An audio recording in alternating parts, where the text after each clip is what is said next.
Hey folks, it's Ben from eXplorminate, and I am really excited to be able to present to you this pre-release version of Shadow Empire. This is, well, what is it? Shadow Empire is a 4X game with a military system on a similar kind of complexity, I'd say, to something like... It's not quite as complex as War in the East, but it's kind of getting to that level. So yeah, it's got like a sort of Matrix Slytherin sort of war game vibe to it. It's also a grand strategy game of sorts. It has quite a detailed diplomatic and espionage system. It's a bona fide 4X game, so it hits all the 4Xs perfectly. It's just a great game. I actually think that it's... I don't want to speak too soon, but it's definitely one of my favorite games that I've played in a long time, and it's not even finished yet. So with that caveat that this is a pre-release version, and there may be the occasional bug, and things are subject to change before release, let's get into it. You will know, if you're interested in this game, you're likely to have seen some of the other guys who've been streaming it. There have been some really good streams by Daz Tactic and Tortuga Power and Grey Hunter, and so you're probably aware of what this game is about. Not everybody will though. So what I'm going to do is I'm going to go through the game setup. I'm not going to go into it in quite as much detail as some of the other guys did. I think because they did a very good job of going through this in a very detailed way.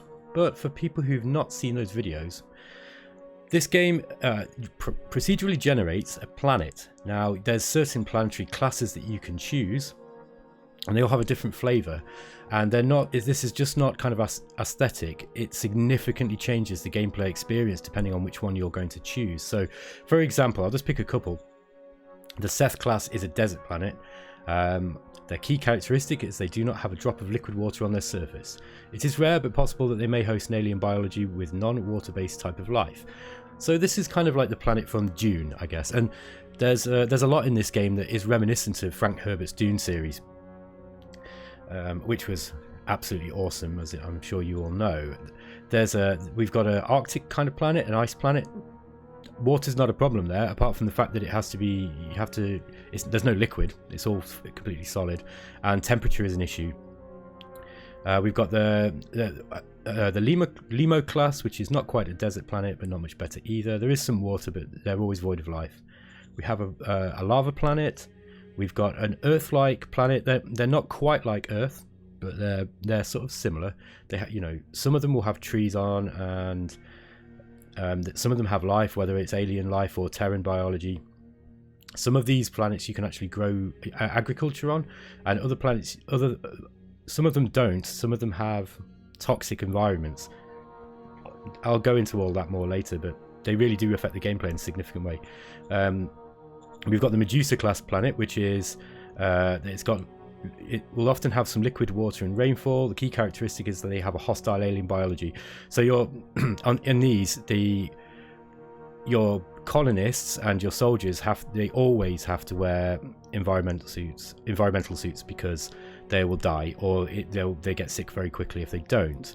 That's often the case with many of these other planets as well, but it's not always a given, and particularly on the Seaward class, sometimes they don't have to do that. The Planetoid class is kind of a bare rock, I guess. I've not played on this one, but I think it's this and the Moon class are kind of designed for sort of shorter games. They tend to be smaller. Now, the way that the game works is when you generate the planet, it goes through in a series of steps, and each step informs the next step. So one of the first things you'll choose is the planet's size. Now, the planet's size will affect the relative gravity on the planet. So they're very small to normal sized. They tend to have sort of somewhere between a quarter to a half of Earth's gravity. Normal seem to be somewhere between sort of 0.3, 0.4 up to about 0.6, 0.7 maybe. And then large can be sort of Earth gravity, somewhat less, somewhat more. And without going into all of it, that's just an example of how each step kind of informs the rest. What I'm going to do, I think, in this one is I'm going to do something kind of different to what I've seen the other guys doing. I'm actually going to go for the Cerberus class, the lava planet. I started a game over on the eXplorminate Twitch the other day with a lava planet, and it looked like it might be quite a lot of fun. So the Cerberus class, their key characteristic is that they are usually hot, without water, and quite young. These planets have a very active geology and often have numerous permanent volcanoes. They can even have rivers and lakes of magma. So I'm going to, for the case of this Let's Play, I think I'm going to keep it on small to normal, but I'm going to try and I'm going to re-roll it until we get a decent size one. So here's the generation settings. There are quite a few different settings that you can choose. I'm going to pick the detailed planet generation, but there's also a quick one that you can just quickly roll, or you can just get dropped into a game immediately. There's fog of war in this game, as there will be in as you're familiar with 4X games. You can have complete fog of war, so what the game will hide everything that the planet, it will hide the generation of the planet and how it looks as you're doing it, so you don't get to see the map. I like to be able to have a look. I think what I'm going to do is I'm going to roll a few planets and we can just have a bit of a look. I think this first episode, it's probably going to take 10-15 minutes anyway to go through the planet generation. So let's do that in this first episode, and we can have a look at some of the UI and some of the basic systems and explain them, and then really kind of get into the meat of the game perhaps in the second episode. 1 human player. As you can see, we can have up to 4 human players. It looks like there's a play by email option, which is going to be great. You can start with multiple zones. Now, the terminology that this game uses is that zones are essentially your city-states or countries, and each zone has just 1 city. I'm just going to start with 1. If you want a faster start, you can have 2 or 3. The same with the initial number of armies. I'm just going to start with militia. I'm going to turn the story modules off for this one. Development technology, I'm going to put it at the base level. Tech level 3 basically means that you start with some basic techs. The tech level is generated by a formula that counts the total number of techs you've got, basically. So at the start you get 9 techs in it. This is the square root of 9, so it gives you 3, and it's the highest you can get is 5, which is I think that's the full tech that you get. I think that's all the tech levels. I think development speed, we'll keep it normal. Organizational level, this is another sort of early start thing that you can do. We're just going to keep the Supreme Council, and I'm going to put the difficulty level on regular because I played a game through on beginner, and I thought, I think I'm going to try with regular this time, so it shouldn't be too difficult. Hopefully it'll also give me a challenge. Early indications are that the AI in this game is good. It certainly pulled some interesting tricks on me in my previous game, I'll tell you. So here's the planetology part. We can re-roll this several times. So the things that we're affecting are the size of the planet, the gravity, the temperature, the planet age, which in certain circumstances will determine what kind of life you get on the planet, if it's possible to have life. We're not going to get life on this planet, I don't think. And also it will generate the map size. Now this is fairly large for a small planet, and you choose the tilt. The tilt affects the seasons, not only the number of seasons that you get, but also the type. So it will, on planets that are a little bit more variant with their temperatures, such as the Earth-like planets, this is kind of interesting because at the equator you'll get warmer. There'll be warmer temperatures at the equator and cooler at both poles. I'm just going to roll this until we've got something that kind of looks interesting. That looks okay. So we're 5 astronomical units out from the sun. Gravity's just over half of Earth gravity's level. This is relatively cool for a lava planet, 44 degrees centigrade. I think humans could probably live on that. And the planet's age is 1.3 billion years, and that's the map size. So what we can do now, if we go to continue, it's going to generate the geology of the planet. So we can actually, at this point now, we can just have a look at the map that it's created. And as you can see, it's awesome. It just creates some really cool maps. So you've got all these mountain ranges, and you've got lava flows creating these rivers of magma into these kind of magma seas. And all of these terrain features, as you might expect, have a big significant effect on the way that the game plays, particularly with the military side of things, logistics, placement of your cities, all that kind of stuff, all the good stuff that we expect from 4X games, right? So this looks good to me. There's loads of mountains. I like mountains in this game because they're severely difficult to get through with your logistics. They obviously cause a problem for your wheeled vehicles. So you have to really think about them carefully. I'm just trying to make sure this is gonna create some interesting choke points. It's going to make sure there's not going to be any big problems with this. Let's just play. Let's go for this. This looks cool. If you want to have a look at how detailed the planet generation system is, I urge you to go and check out some of the other guys' videos. Tortuga Power did a really good video on this. So let's go to continue. Here we can see that it gives you a summary. So it tells you the wind speed. We can have a look at the air pressure, and the highest mountain on this waterless planet stands tall at 8,196 meters. There's no seas, 22% mountains, 78% plains, and then in this particular planet, wow, it does get kind of cold in the winter in the Arctic, and in the late spring in the Antarctic and the South Pole it goes as low as 15. I say cold, that's 8 degrees. That's not really cold. We've got 1, 2, 3, 4, 5, 6. We've got 6 seasons, and this will vary depending on what planet you generate. So it's just so much, and this is important too, right? You'll see that this does affect the game. That extremes of temperatures affect your colonists and your soldiers. Let's go to next, and it's going to create the biosphere, of which there is not going to be much. Okay, so here it's an alien biology. There is no alien biology present on this planet. It is completely lifeless. However, we can farm on this planet. We will be able to farm in this planet in certain conditions. However, the atmospheric farming hazard is medium, which means we will get a penalty to anything we grow on this planet. So it will probably not be the best thing to do to be growing food outside. Okay, we've got... This gives you a breakdown of the elements that make up the atmosphere, and alien tissue. There's no vegetation. It's insidious to human hazard. To human health. Basically, this means we have to wear environmental suits at all times. I'm tempted to re-roll this just to see what we might get. I'm interested. It's possible that we might be able to get one that humans can live on, although I'm not certain of this. Generally, when you get a very specific kind of planet type like this, it won't make a huge amount of difference what you roll. Oh, there's a xenobiological hazard on this one. That's interesting. So that would mean that not only is there's no atmosphere on this planet almost, but there's also some kind of deadly alien bacteria that will kill us the moment you take your space hat off. Space hat. I mean space helmet. Okay, let's... I'm just going to roll another couple. I wouldn't mind getting something that we could farm on, but I'm not gonna... Oh, alien tissue nutrition. Interesting. That might mean there's something that we could grow of some kind of alien value.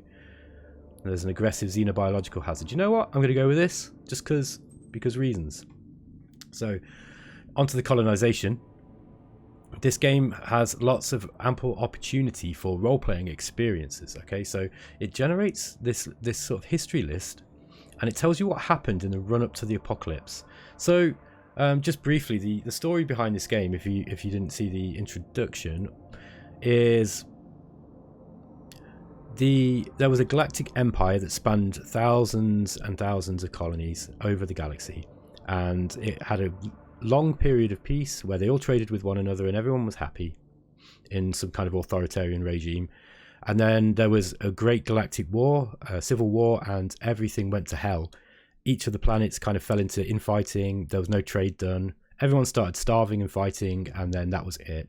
We're back in kind of Mad Max a kind of Mad Max situation where people are scraping for resources and roasting centipedes over braziers and drinking petrol and all the good stuff. So yeah, and so basically what happens here is this is telling us about the colonization. This is what happens after the planet was colonized initially, and I'll just read a couple of these. So at the start, in 7096 AD, a mining company shows interest in this planet. A little bit later down, the planet is becoming a mining hub in its sector. A valuable deposit has been found in deep layer. Miners flock to the planet. The sector's mining ministry relocates to this planet. So this was a major mining economy. The planet is attracting medical and biological companies. The Republican military has housed a sizable part of the sectorial divisions on the planet. This might mean, I'm not sure about this, but this might mean we may find lots of old Republican military era technology, which might be great for us if we can get some of that before our opponents do. The sector capital has moved to the planet. Several small companies have created workshops on the planet. Okay, so originally there were 48.5 million people on the planet. There was no agriculture. There was a mining economy and a services economy, and there were 12 zones populated. So there were 12 large cities. Now for the apocalypse. So after the Dissolution War reached Toneris Patronum in the year 7984. War consumed all. Technology fell to barbaric levels in over a century of warfare and collapse. So again, now it tells you how many survivors were left after the cataclysm. So there's only 1.5 million, 8% of which are scavengers, and 92% of them are raiders. Okay, so that makes sense. There wasn't much to farm in the first place, and I don't think there's any alien biology to hunt. So raiders it is. We are in Mad Max on a lava planet. There's no centipedes to roast. It's all stealing things from people around you. That's how these guys are surviving. They're probably driving around in dune buggies with skulls stuck to the hubcaps and raping and pillaging like sci-fi pirates. Okay, in the early phases of the Dissolution War, the battles that raged across the planet took an enormous toll. Over 14.9 million soldiers and civilians perished on the merciless battlefields. To make things worse, nuclear fallout claimed the lives of many. After planetary government had disintegrated, the anarchy and technology lost did not help at all in making the population food self-sufficient again. Whatever remnants were left were destroyed by structural starvation. It is estimated the total loss of life of the Dissolution War and its aftermath has claimed over 54 million lives and counting. And again, we've got a history sidebar, so it tells us some of the stuff that happened. So local reformist forces tried to storm the planetary senate. 5 years later, reformists controlled several zones and secede from the loyalists to the Galactic Republic. So we've got a civil war going on. 8062 AD, the planetary government has ceased functioning. Warlords everywhere declare independence. In 8090 AD, out of nowhere, a giant unmanned spaceship crashed on Adelus. Oh, unlucky. 8132 AD, an internal struggle to let the massive and extremely savage infighting in Opharia. Yeah, one of them. 8160 AD, a powerful raider clan decided to set an example and killed all their enemies in Peloria. You get the idea. This now goes through all the different cities-states and tells you what happened to them in gruesome detail. A raider clan decided to set an example and killed all their enemies in Adelus. A forgotten nuclear reactor went into meltdown, radiating Lazona. This war went on for centuries as well. I mean, look, it started... When did it start again? It started in 7984, and it went on for 300 years. 400 years. Okay, so you get the idea. All this stuff was going on. All these cities were destroyed in various ways. People died. It was generally an unhappy time. And into this situation, we are now flung. So here we go. This just gives us a rundown of what we've created. So the planet is called Toneris Patronum, and it gives you some idea of what's going on. The planet in perfect orbit around a yellow-white FO star with a tilt of 35 degrees and a radius of 3,758 kilometers. It's in 888 million years ago. 888 million years ago, evolution started. Currently, the planet has protocellular microbiological activity. There are 0.62 million survivors of the Dissolution War. They are divided over 4 major regimes and 44 minor regimes. This is interesting. Now, so 4 major regimes, I think, includes us. So that means we've got 3 AI opponents, big major AI opponents. And then there are 44 major minor regimes as well. Those 44 minor regimes are mostly going to be raiders. So these, what were the roving bands of Mad Max subway punk hooligans from an early 90s sci-fi film are basically going to be, they've come together into some sort of loose loose, organized city-state, and they operate like they are an AI faction, and they will come to you with demands, and they will try to attack you, particularly the raiders. These are the guys that we're going to be subjugating early on, by hook or by crook. And then there's just a basic rundown of the other stuff that we've seen before. So here we go. Let's start the game. As you can see, the planet generation is really, really interesting and complex. And the other night I spent about an hour just rolling up planets and just looking at how they were generated. And this is seriously if you like procedural generation in games and you like 4X games or military games, this is going to be your cup of tea. It won't be everybody's cup of tea, and I'll explain why later. But I think for the people who've craved more military realism in their 4X experience, or they wished that grand strategy games were better than they currently are, because every grand strategy game around, perhaps apart from Field of Glory Empires, has got some serious flaws in my opinion, and this kind of does it really well. Honestly, I don't know how one developer has not only designed all this on his own, but also coded it. It's an absolute work of art. Anyway, so here we get to customize the regime name and heraldry. Let's change our regime name. We are the eXplorminate. And let's try to find something that kind of looks suitable.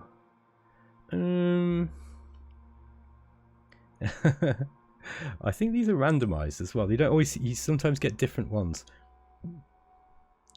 So I think a skull is always fun, right? Or maybe the fist of eXplorminate. And let's change this to King, because I am King Halford. And I'm going to change the primary color, which this mostly just affects your flag. So let's go for a dark red. And we're just going to select the monotone color. And this is the unit color. This one's kind of more important to pick. You don't want to pick one that, it says not to pick one that's too dark, and you'll see why. I think here, because we're going with this red theme, yeah, let's just pick this kind of salmon-y kind of color.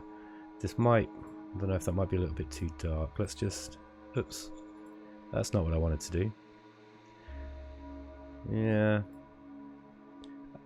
That'll do. If it's a big problem, I'll change it. Okay, so here we go. Fist of eXplorminate. The great cities were destroyed in the Dissolution War. The remainders of humanity dispersed into the wastelands to eat centipedes and drink petrol. Hiding, scavenging, fighting. Trying to scrape out a living. Trying to survive. The forefathers of our Federation were amongst them. So, a little bit like in Mountain Blade Warband now, you get a series of questions which inform your starting government situation, your social government and kind of cultural situation. The way this works is really, really cool. Starvation and structural lack of foodstuffs was the biggest enemy. There was less food than people to feed. How did your ancestors manage to avoid chaos and anarchy in their community? So there is a series of options that we can choose here, and each one gives us a boost to one of the three sections of our social development. In this particular game, I would quite like to get, well, we don't want to think about it too hard, because the way that it works is that your advisors will kind of inform the way that you have to go as well. You really kind of have to keep all your advisors sweet, and they all like different things. They all like, some of them will like enforcement, some of them won't like government, that kind of thing. So we can't be too strict at the start. However, each one of these, they are on a numerical scale, and if we get them to a certain level, they give us significant bonuses to the way that our society functions. Let's just shoot anybody that protested starvation, which is a horrible thing to do, but hey, that's what kings do, right? The predecessor entity of our federation managed to knit their people in a tight and coherent group. How did they manage to do this? So, do we want to pick heart, mind, or fist? Let's go for mind, because I would like to get technological research up quite fast, and bonuses to mind will do that. So, they wrote a book of law and enforced it strongly. At around the time your father was born, a rebellion took place against the leaders and principles of our federation. it was a rebellion against. I hate democracy because I'm a king. Meritocracy would be useful, but autocracy is also useful at the start. I'm going to go for autocracy. So they were rebelling against the softness and indecision of the leaders. Okay, so we're kind of I'm going to try to keep these videos to around half an hour if I can. However, I'm not going to be too strict on this. The reason being is sometimes when I kind of get into a game and there's stuff to be done, it can affect me if I have to kind of stick to these strict times. So I think what I'm going to do is I'm going to play for another 5 minutes and see how it goes. The previous king is now buried, ashes to ashes, dust to dust. It is now up to you to lead the Federation to victory. You are the king of eXplormination. Some subjects cheer your ascension, but not all. You will have to hail and address the Federation as soon as possible. Okay, so this is an event that happens every time you start the game. And a new zeitgeist wanders through the land. We are entering a time of learning.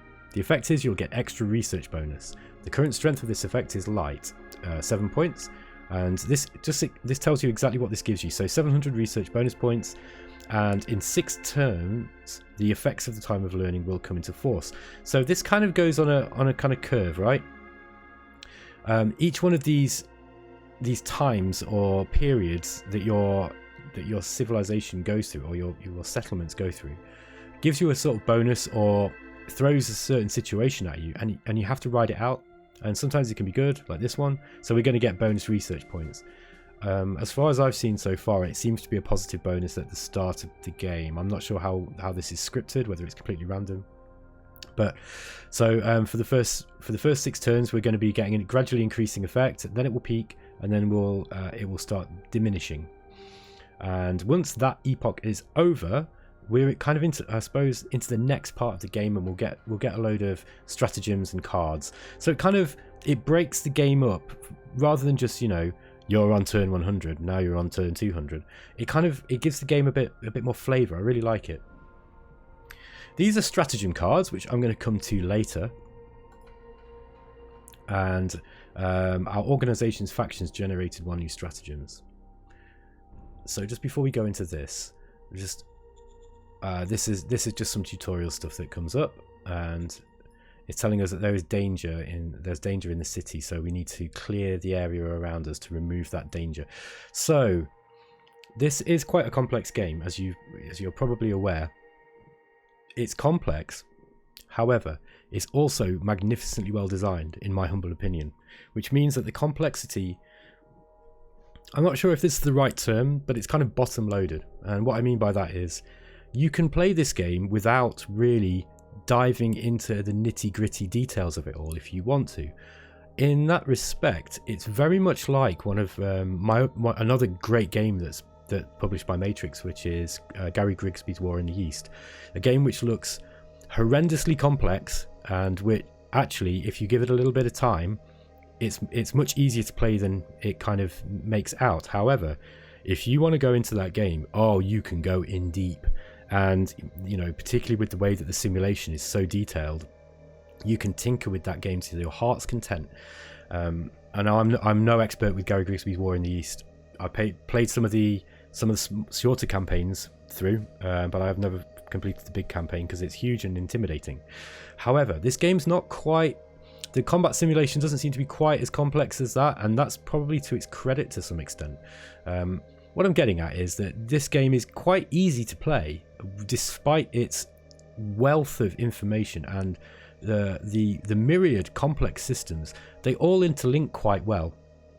Bearing in mind again that this is a pre-release version, it seems mostly finished to me. Actually, there's really not very much about this game at the moment that I can criticize, which is worrying because it's not good to be a critic and just praise everything. But I think that the way that the game has been designed is that it's designed so that it's relatively easy to play, and then the complexity reveals itself to you as and when you need it.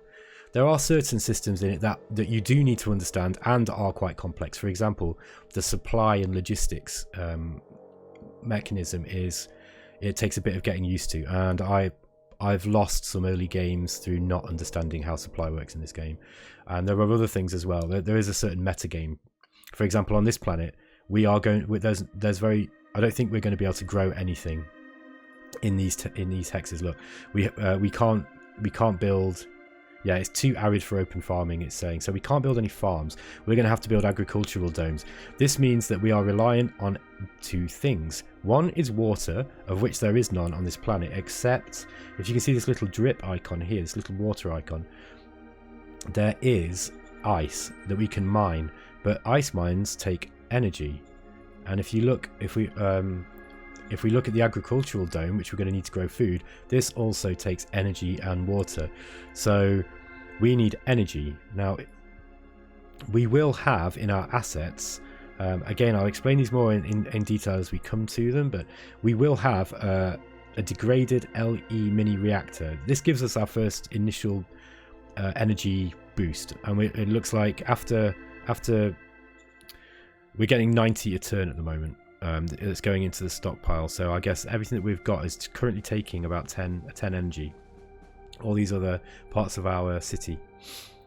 Okay, I'm going to leave this as the end of our introduction episode, and in episode 2 I'm going to start to go through our setup with regards to, you know, who our advisors are and our initial militia units that we've got to start, and then we can start playing.